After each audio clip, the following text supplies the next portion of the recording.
Olá, minha gente, boa tarde, bom dia, boa noite, mas boa tarde, né? Vamos lá falar das independências da América Espanhola.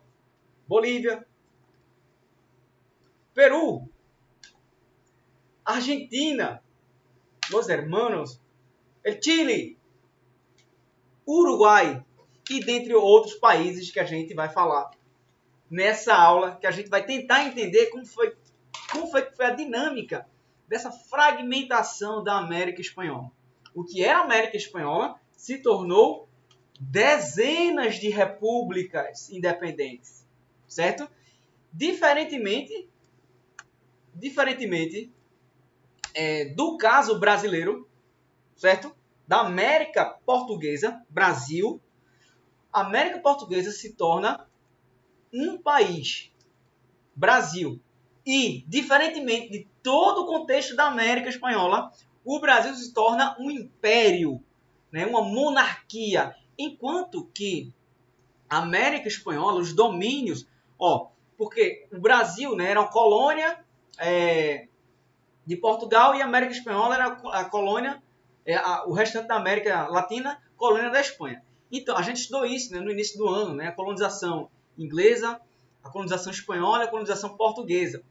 Então, gente, as dinâmicas de organização política, territorial, econômica das coroas, elas tinham variações, obviamente, porque eram coroas diferentes, né? Olha só. Então, na América Espanhola, a gente estudou isso também, né, no início do ano, né? Os vice-reinados e as capitanias gerais aqui da América Espanhola. Essa divisão que a Espanha fez para ocupar, para colonizar a parte da América que seria, né, seus domínios. E o Brasil, né, o grande país nos trópicos, você tem essa divisão, ó. Então, veja só, o vice-reino da Nova Granada se torna México, parte aqui da Guatemala e parte aqui ainda do El Salvador, além de perder território significativo para os Estados Unidos, né? Então, o México, o vice-reinado Nova Granada, né, ele ia até lá em cima, até quase perto da divisão com o Canadá. Quando o México se torna um país independente, hoje, onde é o Texas, onde é o Novo México, onde é parte da Califórnia, esse território aqui era do México, que perdeu em guerra para os Estados Unidos. Os Estados Unidos, quando surge, né, a Revolução Americana, que é a independência dos Estados Unidos, ele surge como um país muito forte, né? Um país que teve uma colonização diferente, que teve uma dinâmica diferente, então vai ter a corrida para o oeste, né? As 13 colônias inicialmente aqui, essa corrida para o oeste, dentre outras questões, para ocupar, para exterminar indígena, para montar uma civilização branca, né, aos moldes ocidentais. Você tem também os conflitos com o México e a tomada, a partir de guerras, de territórios que pertenciam ao México. Isso no século XIX, tá? Mas vamos se atentar aqui a essa banda da América Latina, o que corresponde a chamar, né, que a gente estudou isso no início do ano, de América Espanhola. Então, no século XIX vai ter um conjunto de fatores que vai levar a um período de revoluções, um período de mudanças, de ruptura com o colonialismo europeu e a efetivação da criação de muitos países latino-americanos, países, repúblicas na América Espanhola. Vamos ver, a gente não vai ver com detalhes, como a gente vai ver, por exemplo, da independência do Brasil, mas a gente vai fazer uma visão bem ampla desses países que foram criados a partir desses movimentos. Beleza? Vamos falar de três formas, né? Primeiro, o caso do México e da América Central. Vamos lá. Na América Central, houveram, né, longas negociações e acordos para autonomia política. Porém, existia aquela coisa de pertencimento à Espanha. Aí é uma coisa que a gente vai ter que dar. Se liga aí, dê uma pausazinha. Abre o parêntese. Pega a caneta. Anota. No século XIX, né, o Império Napoleônico ele dedicou pouca atenção às colônias. Então, nesse termo que a Europa, que França, a França invade, gente, a Espanha. A França tira o rei da Espanha. A França Napoleão botou o irmão de Napoleão para ser o presidente, o rei da Espanha. Então, aquela lógica do pacto colonial, né, do exclusivismo metropolitano, vai se romper. Então, a América vai começar a ter mais autonomia, ainda sendo colônia, certo? Porque vai ser rompido o pacto colonial, é o efeito napoleônico, saca? Então, ó, essa presença da Espanha aqui na América Espanhola, ela vai diminuir. Ela vai diminuir muito. Então, as colônias, né, os vice-reinados, as capitanias gerais da América Espanhola, elas vão começar a ganhar mais autonomia. Porque o irmão Napoleão não vai estar muito aí, não, para essa presença efetiva na América, não. Beleza? Então, isso é um dos pontapés inicial para a gente entender esse processo de independência. Vai começar a ser gestado, criado esses sentimentos de independência. Obviamente que tinha aqueles lugares que defendiam esse pertencimento à Espanha. Mas, a maior parte dos casos, e é o que vai ser o discurso hegemônico, vai ser de ruptura com a metrópole espanhola e a criação de um país. Vai ter várias assim, a gente vai ver aqui que vai ter várias propostas. Mas a proposta que vai prevalecer é que essas elites locais, a elite crioula, né, ela vai estar à frente desse processo todo e, de acordo com os interesses locais, vão ser criados países, repúblicas, certo? Vamos lá. Então, no México, o padre Hidalgo, ele proclama a independência, é o chamado Grito de Dolores. Na busca por adeptos pela emancipação, ele foi morto. Um padre que tinha uma liderança local muito forte no México. Então, a proposta de independência, de uma forma mais radical, de se desprender de fato da colônia, vai ter os seguidores, mas ele vai ser morto nesse processo todo. Quem assume esse processo é o padre Morelos, né? E o primeiro esboço constitucional surge com Morelos. Então, o que seria a independência nessa perspectiva, nessa liderança, certo? Do padre Morelos? Mudanças sociais amplas, fim da abolição da escravidão, acesso mais amplo à terra. A proposta inicial, liderada por Morelos. No entanto, Morelos vai morrer e vai levar o seu lugar, né, assume esse processo de liderança. A gente está falando de liderança, né, porque assim, os livros trazem isso e tal, mas um processo de independência envolve vários interesses e envolve várias pessoas, vários segmentos sociais, tá? Então, Agustín Iturbide, assim que eu acho que é assim que fala, que ele vai criar um governo crioulo. A gente viu crioulo, quem faz parte dos crioulos, que segmento social é esse? A elite branca nascida na América.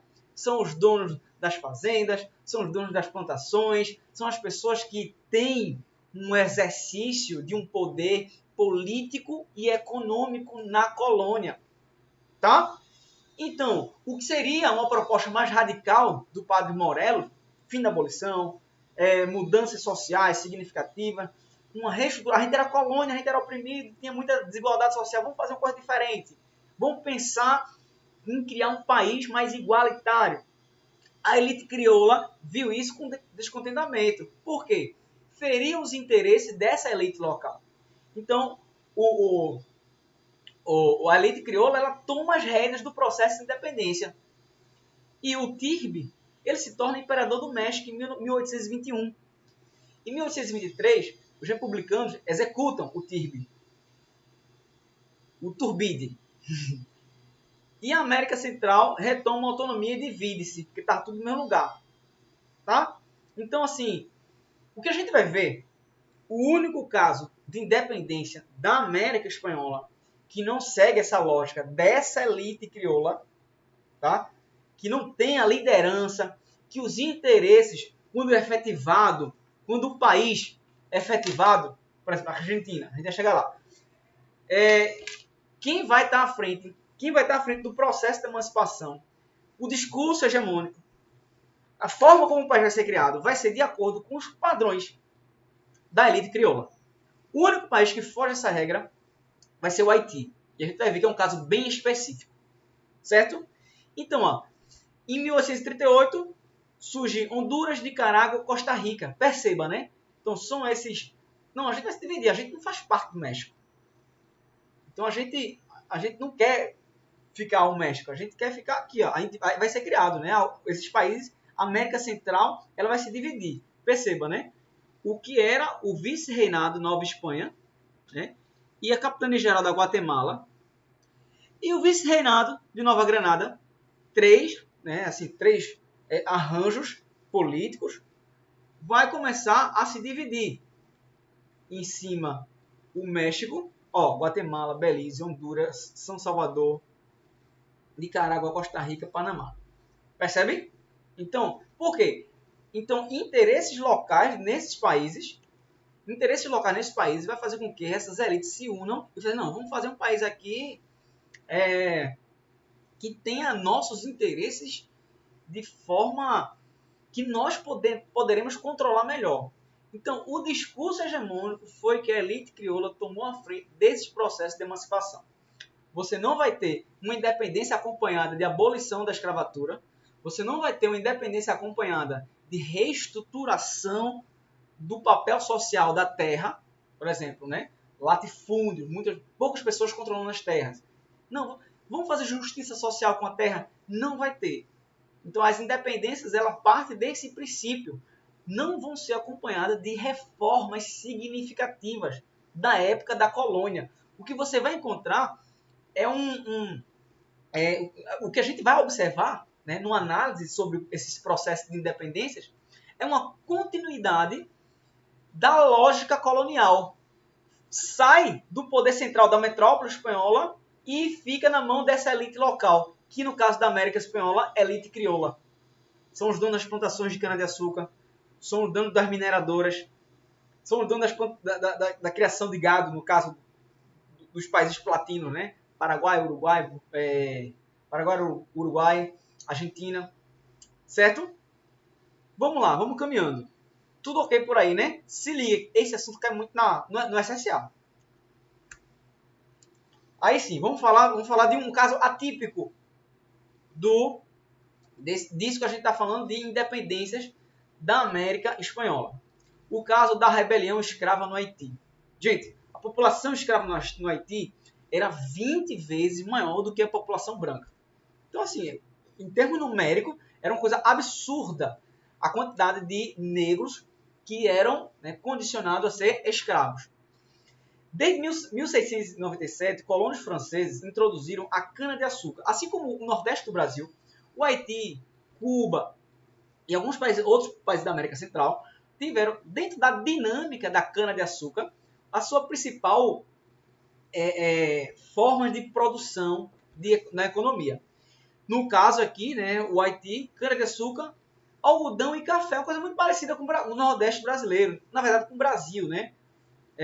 Esses três gêneros aqui foram muito importantes no desenvolvimento do Brasil e tal, e no Nordeste a cana-de-açúcar tem um predomínio colonial, o café na região sudeste e o algodão em vários pontos do território brasileiro. Em 1791, a rebelião escrava, que tinha como líder Louverture. Gente, o Haiti era uma colônia francesa, né? Inclusive até hoje se fala francês no Haiti. Eu estou colocando ali porque faz parte da América Central, tá?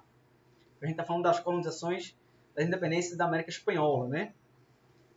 Mas como o Haiti faz parte da América Central, então a gente coloca ele nesse roteiro, tá? 1791, o que estava acontecendo? Estava acontecendo a Revolução Francesa. Estava se questionando a escravidão nas colônias. Então é nesse momento de revoluções burguesas lá na Europa que lá no Haiti a população negra escrava começa a ganhar um pouco mais de autonomia. Houve o discurso que se está fazendo na Europa, eles se inteiraram disso e começaram a uma rebelião escrava que tinha como finalidade promover a independência. Em 1802, tem um restabelecimento francês, na época já napoleônica, e em 1804 você tem a independência de fato. O Haiti, gente, que é essa ilhazinha aqui, é uma ilha que divide, né, dois países, República Dominicana e o Haiti, que fica vizinho de Cuba, Porto Rico e a Jamaica, tá? Tudo ali na região caribenha, né, na região da América Central. E o que acontece depois? O Haiti, ele vai se tornar um ponto de referência negativa para a América toda. E imagina os donos de escravos do Brasil, quando souberam que os escravos se rebelaram, fizeram uma matança branca e implementaram uma república negra. Na verdade, um império negro, né? Inicialmente o Haiti se tornou independente como um império, né? O Haiti Brasil. Mas perceba que foge da lógica dos interesses dessa elite local crioula da América Espanhola, da América Latina de forma geral. Então, vai até surgir um termo aqui no Brasil, né? O medo da haitinização. Em algum momento aqui na história do Brasil, no período ainda colonial, né, no século XIX, vai ser proibido falar a palavra Haiti no Rio de Janeiro, por exemplo. Vai ter rebeliões, a gente vai estudar isso, rebeliões escravas aqui no Brasil, como a Revolta dos Malês, que vão se inspirar no exemplo do Haiti. Poxa, imagina só, você é escravo. Aí você ouve falar de um país que se libertou das amarras da escravidão e promoveu a independência desse país feita pelos próprios escravos, né? Isso era muito sedutor para a população escrava da América Latina. Então, o Haiti ele é o país, né, que se torna independente, que vai ter essa dinâmica muito diferente. Beleza? E assim, até hoje o Haiti é um país muito, muito pobre, muito pobre. Eu botei aqui, né, a não recuperação econômica e o atraso do país. Gente, isso se deu, em grande medida, uma das explicações que os historiadores têm em relação a isso, né, porque essa pobreza é tão grande, porque esse país tão miserável que é o Haiti, né, foi que o Haiti foi isolado. O Haiti foi isolado do mundo, praticamente. Então, tudo o que a América Latina e a América como um todo não queria ser, era um Haiti da vida. Então, houve esse isolamento, isso afogou o Haiti, né? Então, ficou muito preso. O Haiti é um país muito agrário, é um país muito pobre, muito vulnerável economicamente, socialmente falando. E uma das grandes explicações, né, durante muito tempo, no século XIX, né, quando se tinha uma história muito ligada ao teor racial, né, dizia-se que o negro era inferior ao branco. A gente vai estudar isso no próximo ano, no terceiro ano, né, as teorias raciais. Se explicava, né, de uma forma, hoje foi revisto, obviamente, né, mas se explicava por que foi um país feito por negros. E o negro ele não desenvolve tanto quanto o branco. Isso é um discurso ultrapassadíssimo. A gente sabe que não existe uma diferença cognitiva em relação ao branco e negro, tá? Existe uma raça, a raça humana. E existe, né, as variações, né, fenótipas, genópticas. Me ajuda Toscano e Everaldo, né? No entanto, a explicação hoje é esse isolamento que foi acometido o Haiti, tá certo? Esse isolamento econômico sufocou o Haiti, afogou o Haiti. Vamos lá. Cuba. A ilha de Cuba, vizinha do Haiti, está aqui na América Central também. Aqui nesse outro slide a gente vê Cuba também, né? Vamos lá. Ilha de forte investimento da cana-de-açúcar. Também, assim como o Nordeste brasileiro, como o Haiti, a ilha de Cuba, que era uma possessão, né, também da América Espanhola. Deixa eu ver, cadê Cuba aqui no meio? Capitania Geral de Cuba, que envolvia Cuba e outras ilhas, né, e outros países que vieram a se formar. Isso aqui quando era colônia, administração colonial, e aqui independente. Veja, né, que houve a divisão em todos os lugares, né? Houve essa cisão, essa fragmentação em todos os lugares da América Espanhola. Então, em Cuba, essa ilha de fortes investimentos da cana-de-açúcar, essa economia agrária, agroexportadora, assim como o Brasil, o fim da Guerra da Secessão e a aproximação com os sulistas com Cuba. No século XIX, Os Estados Unidos vão mergulhar numa guerra civil. O norte livre, né, de mão de obra livre, o sul de mão de obra escrava vão entrar em guerra, porque está se querendo acabar com a escravidão. E o sul, que teve essa característica escravocrata, tem essa característica latifundiária, vai entrar em guerra contra o norte, entra em guerra contra o sul. E o resultado, né, dessa guerra da secessão é que o norte vence, né, os sulistas perdem. No entanto, Cuba, que tinha fortes influências, né, porque fica a 600 quilômetros da Flórida, nos Estados Unidos, né, bem pertinho dos Estados Unidos, houve um processo de mobilização dentro de Cuba, assim, pensando na independência de Cuba. Então, surgiu uma corrente autonomista, né, Cuba independente sem nenhum vínculo com outro país. Independência de Cuba, sem depender mais de outro país.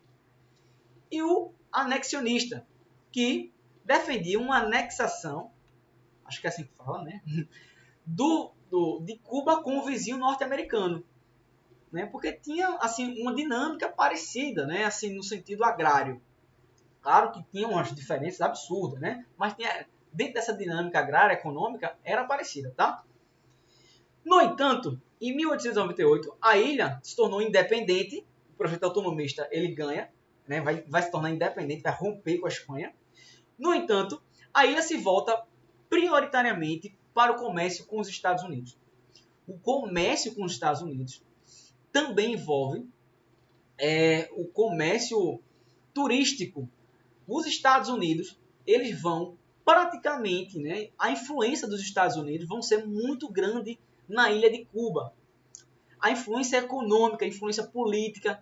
Os Estados Unidos vão apoiar, muitas vezes, né, presidentes mais autoritários. Para quê? Para que Cuba não saia da zona de interesse dos Estados Unidos. Então, perceba, né? Desde a criação de Cuba como país independente, tem essa ligação com os Estados Unidos. Muito forte. E muito imperialista do lado dos Estados Unidos. Né, gente? No século XIX, os Estados Unidos vão lançar o Destino Manifesto. Eles vão dizer que eles são o país da América abençoado e ungido por Deus, nesse sentido mesmo, para influenciar toda a América, principalmente a América Latina. Então é um processo do imperialismo americano. Os Estados Unidos fazendo negócios, os Estados Unidos sempre presente de forma comercial, política, dentro dos países latino-americanos. Com Cuba essa aproximação era muito forte. Vai ser rompida quando Cuba se torna o primeiro país socialista das Américas. Isso vai se dar em 1959. Essa ruptura, mas da independência até a Revolução Socialista de Cuba, esses países vão manter uma relação. E essa relação de uma subordinação de Cuba em relação aos Estados Unidos, aos interesses capitalistas, aos interesses econômicos dos Estados Unidos. Essa grande potência da América que mantém essa relação imperialista com o restante, principalmente com a América Central, mas com Cuba era muito forte. Tá certo? Deixa eu ver se tem outra aqui, se dá tempo da gente fazer. Não dá. Próxima aula a gente continua, para não ficar muito grande. Tá? Próxima aula a gente vai continuar falando sobre a independência no restante da América do Sul. Mais ao sul da América do Sul. Certinho? Na verdade, da América do Sul, né? Da Venezuela até o Chile. Beleza? Vamos embora. 25 minutos de aula, tá tranquilo, a gente tá bem no assunto, adiantado, inclusive. Vamos lá, certo? Um forte abraço. Qualquer dúvida, falem comigo, tá certo?